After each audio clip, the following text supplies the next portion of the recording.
Bonjour à tous, j'espère que vous allez bien.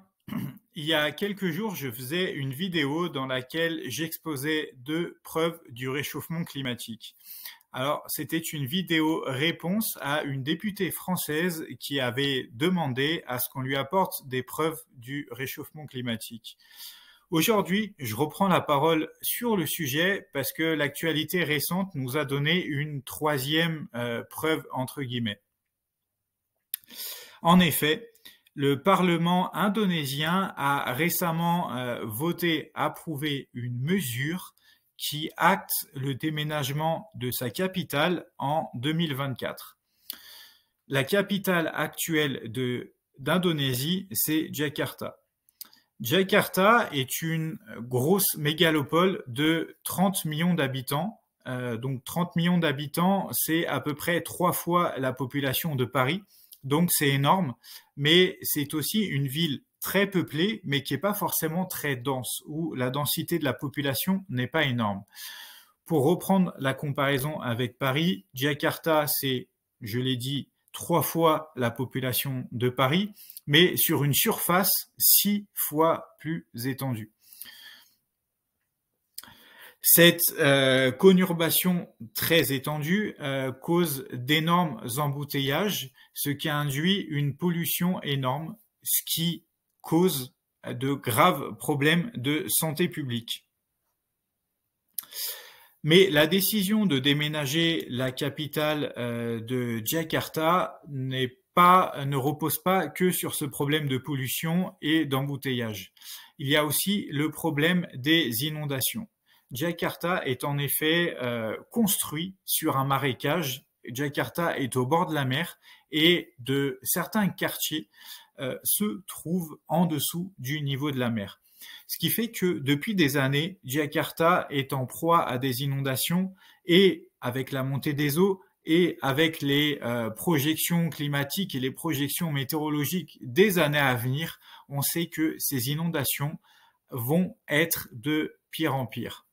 Donc c'est pour ça que le gouvernement indonésien a pris la décision de déménager sa capitale aux 30 millions d'habitants de Jakarta à l'île de Bornéo, à une nouvelle ville créée de toutes pièces qui s'appelle Nusantara et qui promet d'être une ville verte, une ville écologique, une ville dans laquelle on retrouvera des toits végétalisés, par exemple, dans lequel on retrouvera de nombreuses pistes cyclables. L'idée, c'est de créer un anti-Jakarta, c'est-à-dire où on puisse mettre du monde, mais où la qualité de vie, où la qualité de l'air puisse être bon. En fait, Nusantara, si l'idée peut être belle de créer cette ville verte, cette ville écologique, c'est un énorme greenwashing. Puisque pour créer cette ville, il va falloir déforester la forêt de Bornéo. L'île de Bornéo, qui est l'île qui devrait accueillir cette ville nouvelle, l'île de Bornéo est en effet un sanctuaire de la biodiversité locale, de la biodiversité indonésienne. La forêt de Bornéo représente 1% des terres immergées du globe, mais 6% de la biodiversité mondiale. Par exemple, on recense 15 000 plantes, dont 6 000, donc pratiquement la moitié, sont des espèces endémiques, c'est-à-dire qu'on ne trouve pas ailleurs sur Terre que sur cette île.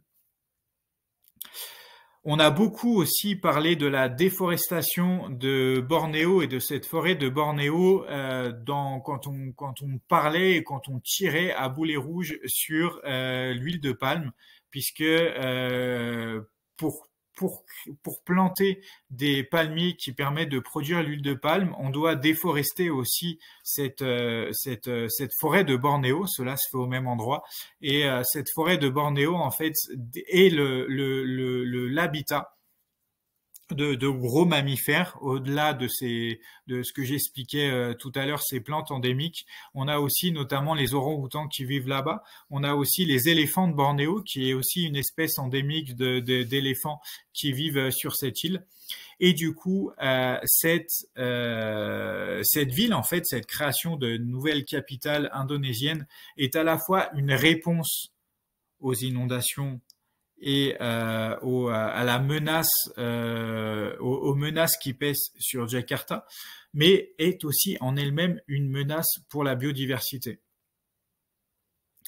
Donc là, on voit clairement que, en fait, le gouvernement indonésien a fait un choix. Il a fait un choix de préserver la survie de ses habitants, de sa population, des 30 millions de personnes qui résident actuellement à Jakarta, pour détruire la biodiversité, pour détruire l'habitat naturel de plantes endémiques, pour détruire un des poumons de la planète, puisque Bornéo, même si c'est que 1% des terres émergées, c'est une forêt tropicale, pour détruire les habitants, l'habitat naturel des orang-outans. On notera au passage que ce n'est pas la première fois qu'un pays prend la décision de déménager sa capitale pour des raisons climatiques. La Malaisie, la Birmanie, excusez-moi, avait déjà fait ça en 2005 lorsqu'elle avait déménagé Rangoon pour créer une nouvelle ville aussi à l'intérieur du pays. À l'époque, la junte militaire au pouvoir en Birmanie avait dit que c'était surtout pour des raisons sécuritaires et des raisons militaires. Ils avaient en effet peur que, en fait, la capitale se fasse envahir par les Américains. À l'époque, le gouvernement birman avait peur d'une invasion américaine. Mais on sait aussi que Rangoon était menacé par les eaux et subissait des inondations et était menacé par les eaux à venir. Donc, à coup sûr, la dimension climatique et la dimension écologique a également joué dans la décision de transférer cette capitale à l'intérieur des terres. En fait, ces transferts de population et ces déménagements de capitale, donc celui de la Birmanie et celui très actuel de l'Indonésie, elles nous posent la question des réfugiés climatiques. En effet, que ce soit en Asie du Sud-Est ou ailleurs dans le monde, on a actuellement quantité de personnes, quantité d'êtres humains dont la vie se retrouve menacée directement ou indirectement par le réchauffement climatique. On pourrait citer notamment les îles du Pacifique qui sont menacées par la montée des eaux. On pourrait citer aussi Madagascar qui subit depuis quasiment 2 ans une énorme famine que l'ONU a classée comme l'une des pires famines et l'une des pires crises humanitaires au monde. Depuis 2 ans, le sud de l'île de Madagascar est en proie à une énorme sécheresse. On a la mousson, qui est la période des pluies, qui arrive notamment qui arrive normalement une fois par an dans cette région et qui abonde le sud du pays et toute l'île en fait de pluies abondantes qui permettent de remplir les nappes phréatiques, qui permettent de faire de l'agriculture. Et ben en fait ça fait 2 ans de suite que cette mousson elle est très courte, voire inexistante.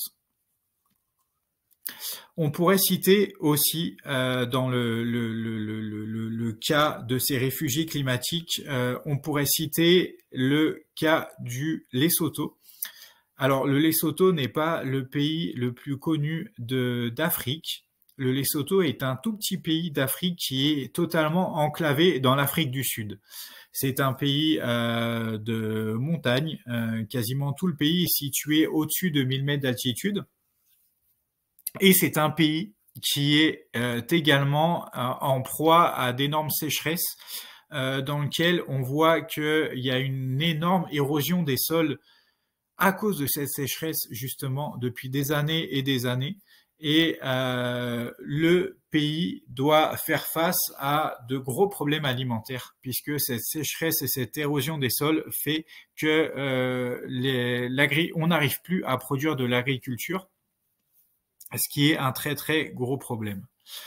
Alors, on a un agronome local, le docteur Makobane, qui a bien essayé de mettre en place un système de micro-ferme et de permaculture qui permettait quand même de produire avec de bons rendements agricoles sur ces terres qui s'érodent, sur ces terres très secs, produire sans trop d'eau, avec les moyens du bord, etc. Ce qui a marché. Les micro-fermes basées sur le modèle de Makobane marchent, arrivent à produire. Ils sont vraiment adaptés aux circonstances et à l'écosystème global. Mais on est sur des micro-fermes et ça n'a pas forcément le système Makobane et les fermes du docteur Makobane n'ont pas forcément été assez reprises, assez industrialisées à l'échelle du pays pour résoudre ce problème de famine. Donc voilà, le docteur Makobane, en passant, c'est un peu le Pierre Rabhi local. C'est pas quelqu'un de très très connu internationalement et qui pourtant, d'ailleurs un peu comme Pierre Rabhi, mériterait d'être un petit peu plus connu, ne serait-ce que pour ce qu'il a apporté au pays, il a contribué à clairement nourrir et des gens et à les sortir de la famine grâce à ces systèmes de micro-fermes. Il aurait mérité, je pense, en tout cas au moins une fois un prix Nobel de la paix pour service rendu à la nation, mais surtout d'une manière plus globale à l'humanité. Donc voilà, tout ça, nous, comme je le disais tout à l'heure, nous font poser la question des réfugiés climatiques et combien est-ce qu'il va y avoir de réfugiés climatiques à terme, combien est-ce que le réchauffement climatique va créer de réfugiés et surtout comment est-ce que nous, en tant qu'Européens, on va pouvoir faire face à ces vagues migratoires. Bon, bien sûr, les 30 millions d'habitants de Jakarta qui déménagent justement de Jakarta à Bornéo, ceux-là, ils nous concernent pas vraiment, on en est loin. Les Malgaches qui meurent de faim aussi, les Sautans qui meurent de faim aussi, puisque ce sont des pays qui sont quand même assez éloignés géographiquement de nous. Par contre, les effets du réchauffement climatique se font ressentir de partout. Et ce qui se passe au Lesotho aujourd'hui, ce qui se passe à Madagascar aujourd'hui, pourrait se passer demain au Mali, pourrait se passer demain dans le sud de l'Algérie, pourrait se passer demain au Sénégal. Et dans ce cas-là, la question c'est, ok, combien de qu'est-ce que vont faire ces habitants de ces régions-là si quelqu'un qui vit actuellement en Libye ou en Syrie fuit son pays pour survivre parce que c'est la guerre, il y a fort à parier que ces personnes, quand ils ont plus à manger et quand leur survie est menacée à cause de la faim, ils vont fuir pareil. Donc les réfugiés climatiques, c'est pas un rêve, c'est pas un cauchemar, ça va arriver. C'est quelque chose qui est déjà tangible. La seule question c'est quand et combien. Donc voilà, c'est quelque chose qu'on pourrait inclure aussi et demander nous en tant que citoyens à ce que ce soit inclus dans les débats de la prochaine présidentielle. C'est quelque chose dont j'entends très peu parler des candidats à la présidentielle. Quand on parle du changement climatique, en fait, on nous parle surtout de la fonte de la banquise, surtout de la montée des eaux. Alors oui, c'est des choses qui sont importantes. En tant que Français, par exemple, on est directement concerné par la montée des eaux à cause des outre-mer, par notamment les ouragans qui vont se faire de plus en plus présents dans les Antilles françaises, etc. Mais le réchauffement climatique va avoir aussi des conséquences indirectes qui sont les réfugiés, notamment de l'Afrique subsaharienne et de l'Afrique du Nord, qui, en fait, quand ils devront fuir pour survivre dans un endroit du monde où le climat sera plus doux et où ils pourront se nourrir, clairement, quand on est malien, quand on est algérien, quand on est sénégalais, l'endroit où ça se passe, c'est de l'autre côté de la Méditerranée. Hein. Il n'y a pas à souffrir. Il suffit d'ouvrir un atlas pour le comprendre. Donc Donc voilà, pour moi, cette décision du gouvernement indonésien de déménager sa capitale à Jakarta était vraiment une preuve que le réchauffement climatique est là et surtout que le réchauffement climatique peut provoquer des réfugiés. La question est de savoir comment est-ce qu'on s'y prépare. Le problème du réchauffement climatique, ce n'est pas que la montée des eaux, c'est aussi comment est-ce qu'on peut faire face aux vagues migratoires que ça va créer. C'est un sujet sur lequel je me suis beaucoup penché. C'est un sujet aussi que j'ai placé au cœur de mon dernier roman, La fin de leur monde. Alors, pour ceux qui ne le connaissent pas, c'est un roman d'espionnage qui traite du réchauffement climatique en toile de fond, qui traite de la géopolitique des énergies fossiles, mais dans lequel aussi j'ai voulu un petit peu témoigner de ces réfugiés climatiques et l'une des personnages principales est justement une réfugiée climatique qui vient du Lesotho. Justement, je parle un petit peu de ce pays dedans. Pas beaucoup, mais j'en parle. Ça me permet c'était aussi un alibi pour en parler, pour en témoigner. Donc j'en dis pas plus à son sujet parce que c'était pas forcément le but de la vidéo non plus. Si vous voulez en savoir plus, je mettrai plus d'infos et le lien pour lire la 4e de couverture pour se le procurer en description de cette vidéo. Puis moi je vous remercie de m'avoir écouté tout au long de ces 16 minutes et je vous souhaite une très bonne journée. Au revoir.